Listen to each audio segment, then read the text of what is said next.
Students, last class में हम लोग इकोलॉजिकल सक्सेशन पढ़ रहे थे और वीडियो के एडिटिंग में कुछ ज़्यादा ही कट हो गया। इसकी वजह से उसका तीसरा टाइप जो था सीजनल या साइक्लिक इकोलॉजिकल सक्सेशन वो मिसिंग हो गया था। इनफैक्ट ये बहुत ही सिंपल है। साइक्लिक या सीजनल इकोलॉजिकल सक्सेशन जो है बेसिकली वो क्लाइमेट यानी मौसम में होने वाले परिवर्तन के कारण किसी इकोसिस्टम में होने वाला परिवर्तन है, जो कि प्रत्येक सीजन में एक फिक्स टाइम पर रिपीट होता है। जैसा हम लोग अपने आसपास देखते हैं कि बारिश के मौसम में हमारे आसपास कुछ नए तरह के पेड़ पौधे जीव जंतु नज़र आने लगते हैं, लेकिन जैसे ही बारिश का मौसम ख़त्म होता है, सर्दियाँ आती हैं, कुछ पुराने पौधे जो बारिश में नज़र आ रहे थे वो नज़र आना बंद हो जाते हैं, या और सर्दियों में कुछ नए पौधे आ जाते हैं। इसी प्रकार ठीक गर्मियों में फिर पौधों में या जंतुओं में परिवर्तन हो जाता है। तो इस तरह का जो साइक्लिक परिवर्तन होता है बायोटिक कंपोनेंट्स में किसी भी इकोसिस्टम में, उसे हम कहते हैं सीजनल और साइक्लिक इकोलॉजिकल सक्सेशन। इसे आप डिफाइन कर सकते हैं, the ecological succession which occurred due to change in climate or weather and it is cyclic. It repeat in a fixed time in a fixed season. ठीक है, किसी भी पारिस्थितिकी तंत्र में मौसम में होने वाले परिवर्तनों के कारण होने वाला परिवर्तन जो कि एक पुनः परिवर्तित होता है एक खास तरह के मौसम के आने पर, या किसी खास मौसम में वो फिर से रिपीट होता है, तो ऐसे परिवर्तन को हम सीजनल इकोलॉजिकल सक्सेशन कहते हैं। तो ये था सीजनल इकोलॉजिकल सक्सेशन के बारे में। आज से हम लोग एक नया टॉपिक शुरू करने जा रहे हैं। जो टॉपिक मुझे अभी पढ़ाना था उस टॉपिक को हम लोग आज शुरू करते हैं, दैट इज पॉल्यूशन। एक बहुत ही कॉमन वर्ड है जो हम लोग बचपन से सुनते आ रहे हैं, प्रदूषण या पॉल्यूशन। ठीक है, क्या होता है पॉल्यूशन ये जानना ज़रूरी है। बहुत ही सिंपल वर्ड है, कॉमन वर्ड है, पर डिफाइन करना थोड़ा मुश्किल हो जाता है। और स्टूडेंट्स ध्यान रखिएगा, ये एक ऐसा टॉपिक है इकोसिस्टम से रिलेटेड जिससे हर साल कम से कम एक प्रश्न तो ज़रूर रहता है। इससे ऑब्जेक्टिव में भी क्वेश्चंस रहते हैं, शॉर्ट क्वेश्चन में भी आ सकता है, और ये लॉन्ग क्वेश्चन के लिए भी इंपॉर्टेंट है। तो what is pollution, the first thing. तो हमने पढ़ा है कि कोई भी इकोसिस्टम बायोटिक और एबायोटिक कंपोनेंट से मिलकर बना था। जितने भी बायोटिक कंपोनेंट्स हैं वो एबायोटिक पर डिपेंड करते हैं अपने सर्वाइवल के लिए। ओके, तो अगर हम जानते हैं कि बायोटिक में चेंजेस होता है तो सभी जितने भी वहाँ पर मौजूद ऑर्गेनिज्म हैं वो प्रभावित होते हैं। ठीक उसी तरह अगर एबायोटिक कंपोनेंट्स में कोई परिवर्तन होता है तो वो बायोटिक कंपोनेंट्स पर इफेक्ट डालता है, और इसी में होने वाले चेंजेस को हम पॉल्यूशन कह सकते हैं। इसको बेहतर तरीके से हम डिफाइन कर सकते हैं, the changes in the components of the changes in the abiotic components of an ecosystem which causes harmful impact on the living beings of ecosystem is called pollution। यानी किसी पारिस्थितिकी तंत्र में मौजूद अजैविक घटकों में होने वाला ऐसा परिवर्तन जो उसमें मौजूद सजीव संरचनाओं को प्रभावित करता है, उसे हम पॉल्यूशन कहते हैं। बेसिकली कंपोनेंट्स में होने वाले ऐसे चेंजेस, नॉन लिविंग थिंग्स में, एबायोटिक कंपोनेंट्स में होने वाले ऐसे चेंजेस जिससे लिविंग थिंग्स को नुकसान हो और सबसे ज़्यादा ह्यूमन को नुकसान हो, ऐसे चेंजेस को ही हम पॉल्यूशन कहते हैं। जैसे एग्जांपल के तौर पे बात करें कि अगर पानी है या एयर है उसमें चेंजेस आया, चेंजेस अगर O2 बढ़ जाए तो कोई नुकसान नहीं है, लेकिन अगर CO2 बढ़ जाए तो समस्या हो जाती है, जिसे हम एयर पॉल्यूशन के नाम से जानते हैं। तो बेसिकली चेंजेस, हमेशा चेंजेस ही पॉल्यूशन नहीं होगा, ऐसा चेंजेस जो ह्यूमन और दूसरे लिविंग बींग्स को नुकसान पहुंचाने वाला हो, ऐसा चेंजेस ही पॉल्यूशन कहलाता है। तो पहले इसका डिफिनेशन लिख सकते हैं, लिखिएगा, the changes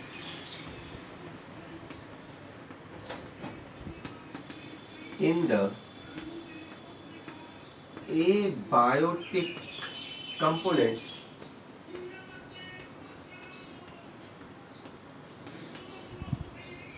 of an ecosystem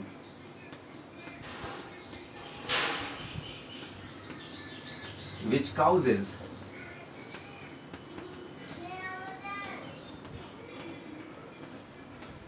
harmful impact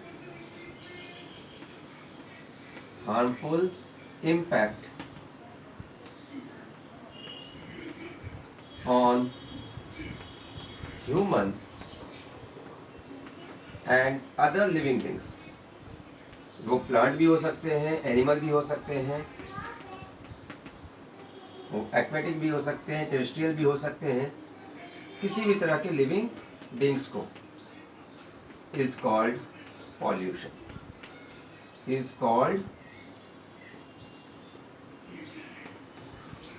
pollution.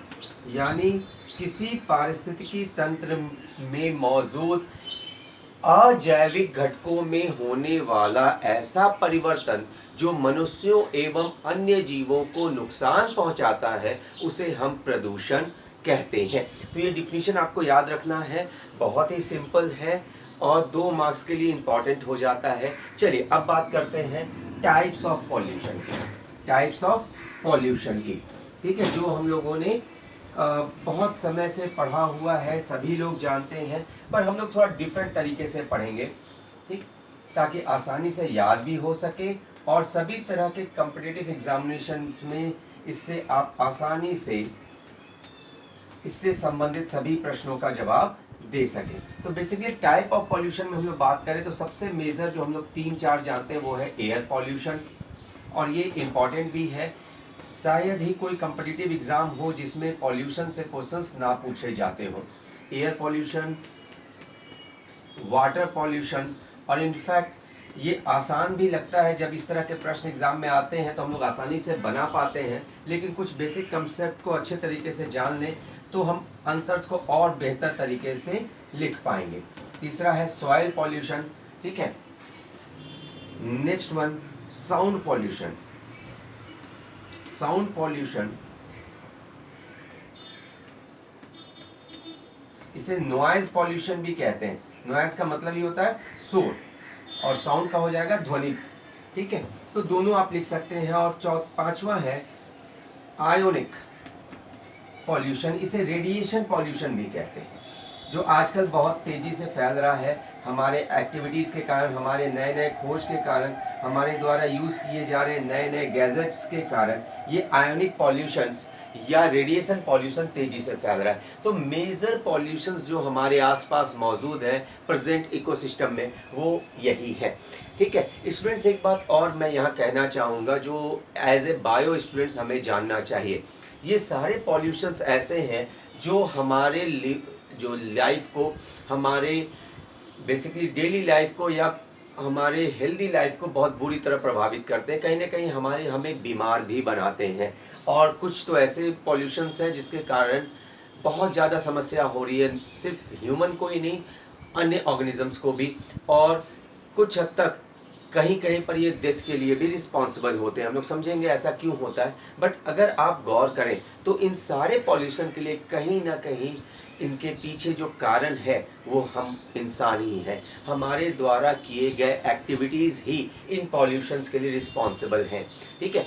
क्योंकि अर्थ पर नॉर्मली जो भी कंपोनेंट्स हैं वो एक बैलेंस्ड अमाउंट में है ताकि पॉल्यूशन ना हो। पॉल्यूशंस होने का सबसे मेजर कारण है कि हमने अपने आप को सिविलाइज्ड करने के लिए, अपने ग्रोथ के लिए, अपने आप को डेवलप बनाने के लिए हमने बहुत सारे आविष्कार किए हैं, और उसके यूजेस के द्वारा हमने अपने आप को सुविधा देने के लिए इंडस्ट्री बनाई है, बहुत सारे नई नई चीज़ों की खोज की है, और उनके कारण जो प्रोडक्ट्स बने हैं वो हमारे इन्वायरमेंट को नुकसान पहुंचा रहे हैं। और सबसे बड़ा कारण किसी भी पॉल्यूशंस का, हम लोग सबको डिस्कस करेंगे, किसी भी पॉल्यूशन का सबसे बड़ा कारण रीज़न है वो है डिफॉरेस्टेशन, डिफॉरेस्टेशन यानी जंगलों का कमी, ठीक है, पेड़ पौधों का कटाव, वनों का कटाव, वन की मात्रा कम हो रही है, पॉल्यूशन बढ़ रहा है। नॉर्मली ये आपको जानना चाहिए, हमारे अर्थ में जो टेरेस्ट्रियल सरफेस है उसका कम से कम 30 से 33% हिस्सा फॉरेस्ट होना चाहिए। अगर 33% एरिया में, सरफेस एरिया के, लैंड एरिया के में अगर फॉरेस्ट है, जंगल है, तो पॉल्यूशन नहीं होगा, ठीक है। जो अभी कई डाटाज, कई साइंटिस्ट के रिसर्च से बात आई है कि कम से कम जंगल कितना होना चाहिए, तो अर्थ सरफेस का जो हमारा लैंड सरफेस है, वाटर सरफेस की बात मैं नहीं कर रहा हूँ, लैंड सरफेस का कम से कम 33% एरिया ग्रीन होना चाहिए, वहाँ फॉरेस्ट होना चाहिए, जिससे पॉल्यूशन ना हो। पर सच्चाई कहीं दूर है। हमारे इंडिया में जो टोटल फॉरेस्ट एरिया है वो गवर्नमेंट डाटा के अनुसार 24% है, पर एक्चुअल में वो 21% ही है, ठीक है। तो काफी अंतर देख रहे हैं हम, जो होना चाहिए और जो है। सरकारी का डाटा 24% कहते हैं, पर एक्चुअल में जो ग्रीन एरिया है वो 21% ही है। 3% फॉरेस्ट लैंड है, पर वहां फॉरेस्ट नहीं है, वो खाली जगह है जो फॉरेस्ट के लिए खाली रखा गया है।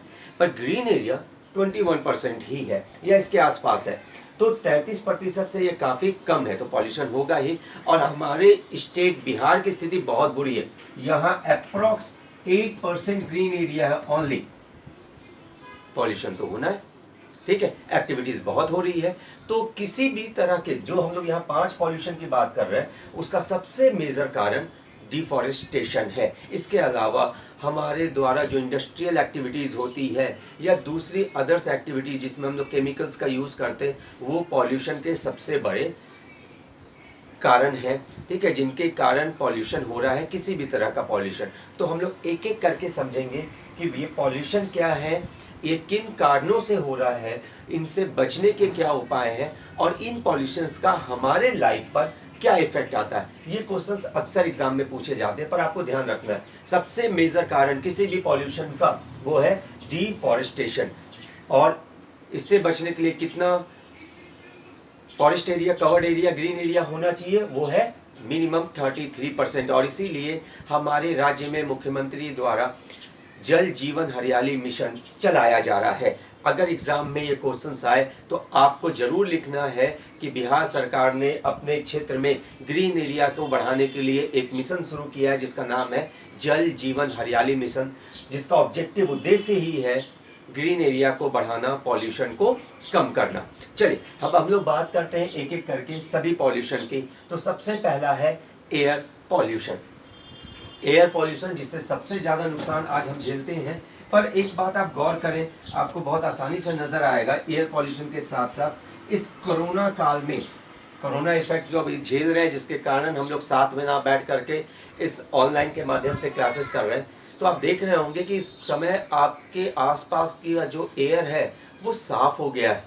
और इसका सबसे बड़ा कारण हमारे आसपास की इंडस्ट्री बंद हो गई है। रोड पे जो व्हीकल्स नजर आते थे, गाड़ियां नजर आती थी, वो बंद हो गई हैं, स्मोक्स, धुआं कम निकल रहा है, ठीक है। और ये सब कारण है कि एयर साफ होता जा रहा है, पॉल्यूशन कम हो रहा है। हमने महसूस किया हुआ है, टेम्परेचर कम हो गया है। मई के महीने में काफ़ी मुश्किल होती थी, काफ़ी ज़्यादा गर्मी होती थी, और इस बार टेम्परेचर पिछले सालों का अपेक्षा कम है, और ये इफेक्ट है पॉल्यूशन कम होने का। तो आपने महसूस कर सकते हैं पिछले 2-3 सालों के मई के तापमान को और इस साल के मई महीने के टेम्परेचर को, और ये दिखाएगा पॉल्यूशन का प्रभाव कितना होता है। पॉल्यूशन कम हुआ, टेम्परेचर भी कम हो गया। तो एयर पॉल्यूशन बहुत इंपॉर्टेंट है, ध्यान रखना। क्या होगा एयर पॉल्यूशन का डिफिनीशन, तो लिख सकते हैं the changes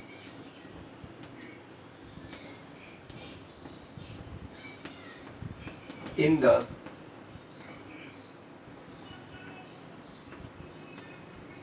component of air which causes harmful impact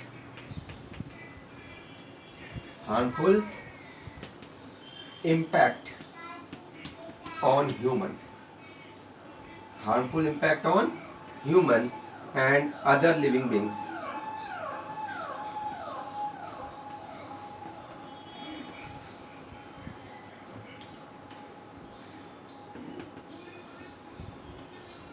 is called air pollution.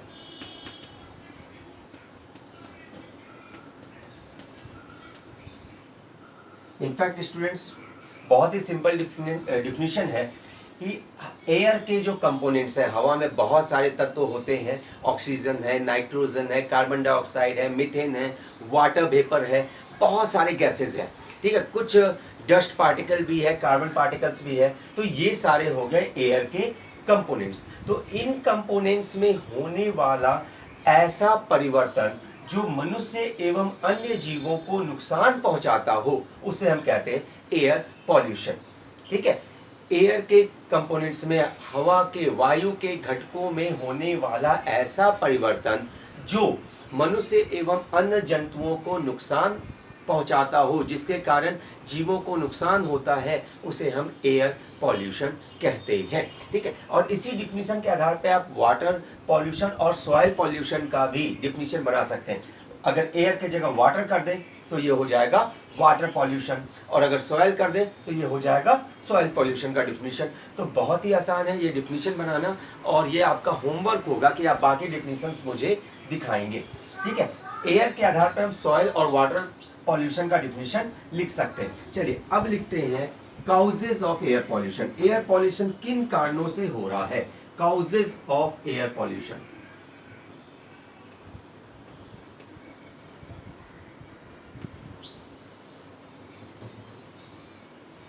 Causes of air pollution, causes of air pollution. अब इसकी बात करें तो सबसे पहला काउजेज, जो फर्स्ट और मोस्ट इंपॉर्टेंट काउजेज है, वो है डिफॉरेस्टेशन। डिफॉरेस्टेशन यानी जंगलों का कटाव, ठीक है, सबसे पहला। दूसरा इंडस्ट्रियल पॉल्यूशन, जो फैक्ट्री से धुआं वगैरह निकलता है, वो बहुत ही इंपॉर्टेंट फैक्टर्स है एयर पॉल्यूशन का। जितनी ज़्यादा इंडस्ट्रीज होंगी उतना ज़्यादा पॉल्यूशन होगा, ठीक है। तीसरा है ट्रांसपोर्टेड पार्टी व्हीकल, जो हम लोग उपयोग करते हैं ट्रांसपोर्टेशन के लिए, व्हीकल्स, ठीक है। व्हीकल्स जो हम इस्तेमाल करते हैं, व्हीकल्स यानी गाड़ियां जिसका इस्तेमाल करते हैं, उनसे निकलने वाले धुएं के कारण भी एयर पॉल्यूशन होता है। और इसीलिए गवर्नमेंट्स रेगुलर बेसिस पर व्हीकल्स पे के लिए अलग अलग मॉडल लाती है। आपको पता होगा लास्ट ईयर तक BS4 व्हीकल्स थे जो कम पॉल्यूशन देते थे, अब उससे भी ज़्यादा एडवांस व्हीकल्स आ गए हैं BS6 स्टैंडर्ड के, जो पॉल्यूशन को और कम करेंगे, उनसे ज़्यादा पॉल्यूशन नहीं होगा। तो बेहतर होगा कि हम जितने ज़्यादा बेहतर इंजन्स का यूज़ करें, पॉल्यूशन उतना कम उनसे होगा, ठीक है। एक और इम्पॉर्टेंट फैक्टर्स है जिसके कारण बहुत ज़्यादा एयर पॉल्यूशन होता है और जिस पर हम चाह के भी कंट्रोल नहीं कर सकते। हम इंडस्ट्री पे कंट्रोल कर सकते हैं, हम डिफॉरेस्टेशन को रोक सकते हैं, डिफॉरेस्टेशन को, पेड़ पौधे और लगा सकते हैं, व्हीकल्स कम कर सकते हैं, इंजन की क्वालिटी सुधार सकते हैं। पर अभी जो मैं समस्या की बात कर रहा हूँ उसे रोकना हमारे बस में नहीं है, और उसके कारण बहुत ज़्यादा पॉल्यूशन होता है। वो है वोल्केनो इरप्शंस, ज्वालामुखी विस्फोट।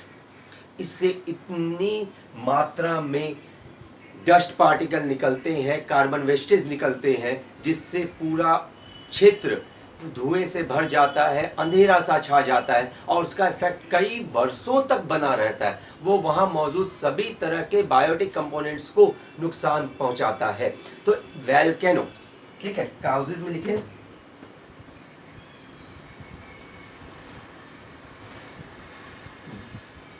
बहुत ही इंपॉर्टेंट है वो वोल्केनो इरप्शन।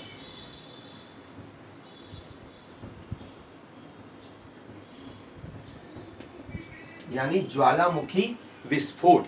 इसके कारण जो समस्या होती है, जो पॉल्यूशन होता है, वो काफ़ी ज़्यादा खतरनाक होता है और ये हमारे कंट्रोल में भी नहीं है। तो ये एक इम्पॉर्टेंट फैक्टर्स था। इसके अलावा एक और हम लोग जोड़ ले, वो है स्मोकिंग।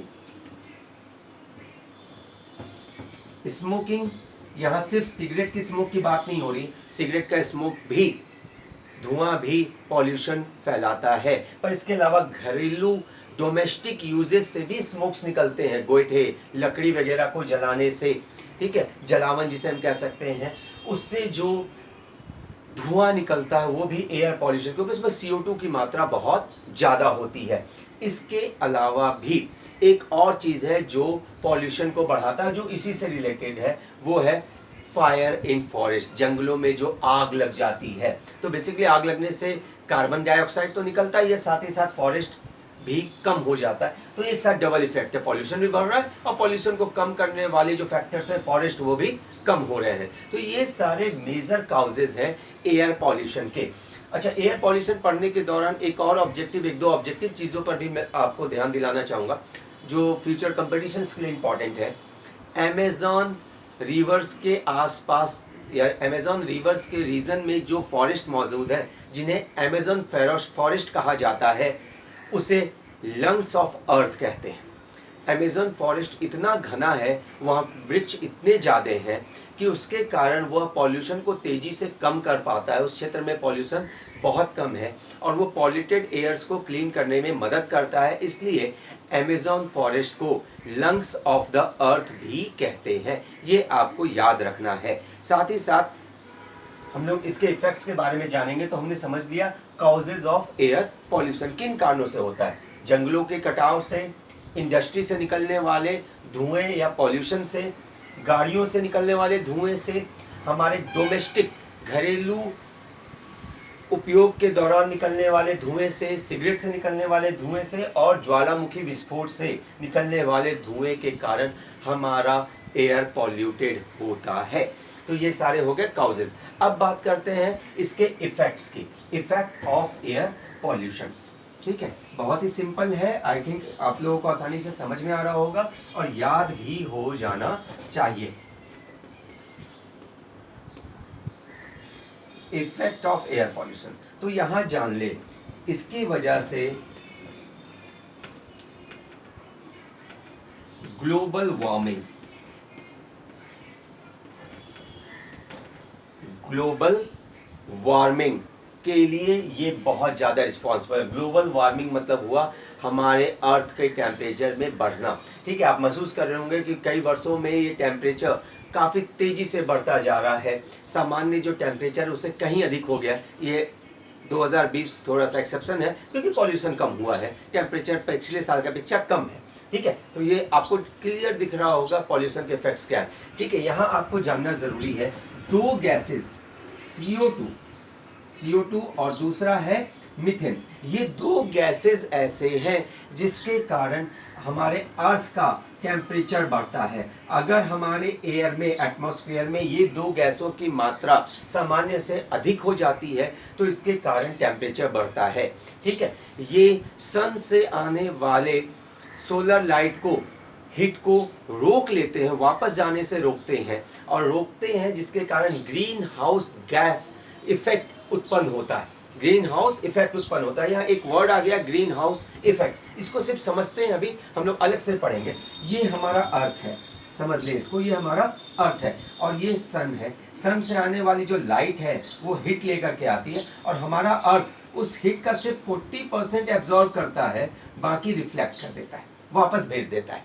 और ये 40% काफ़ी है हमारे अर्थ के टेम्परेचर को मेंटेन रखने के लिए, वहाँ मौजूद लिविंग थिंग्स या नॉन लिविंग स्ट्रक्चर्स के को मेंटेन करने के लिए ये 40% काफ़ी है। लेकिन पॉल्यूशन बढ़ने से जब एयर में CO2 और मीथेन और वाटर वेपर, तीन चीज़, वाटर वेपर, यहाँ एक चीज़ और जोड़ लें, वाटर वेपर यानी जलवाष्प।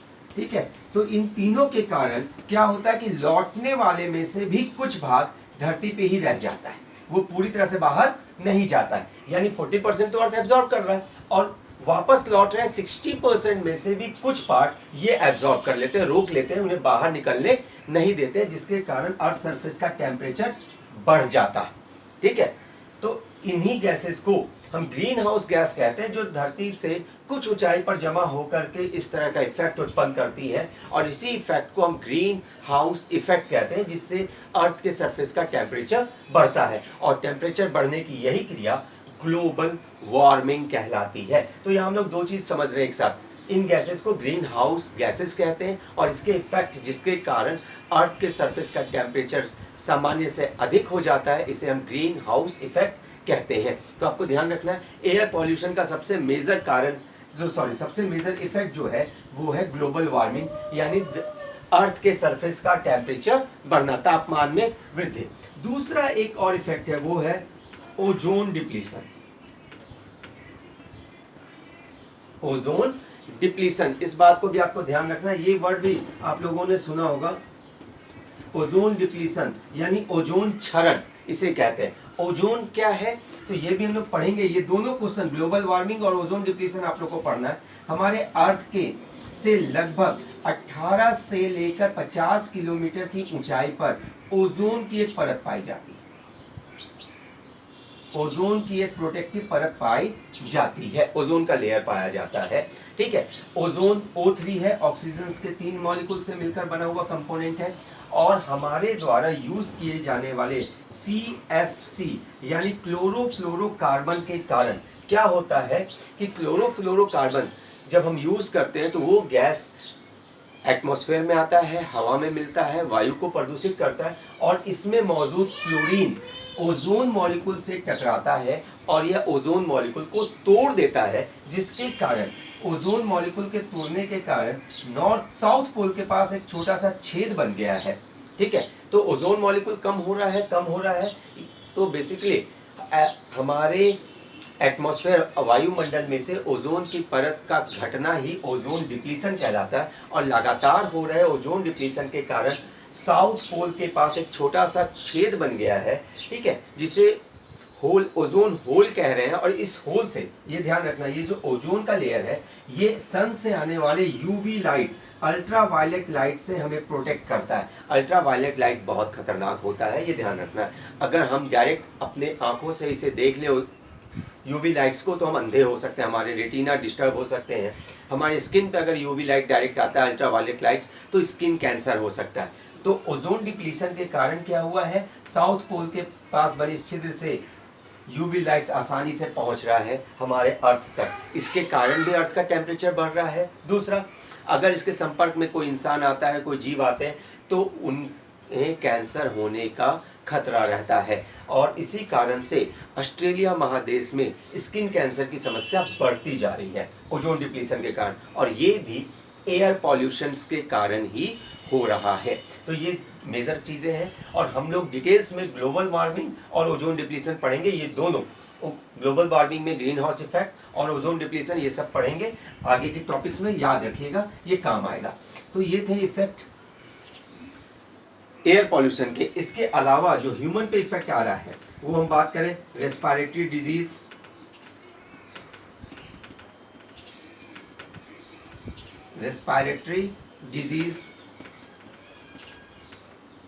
इसके कारण हो रही है कार्डियोवास्कुलर डिजीज,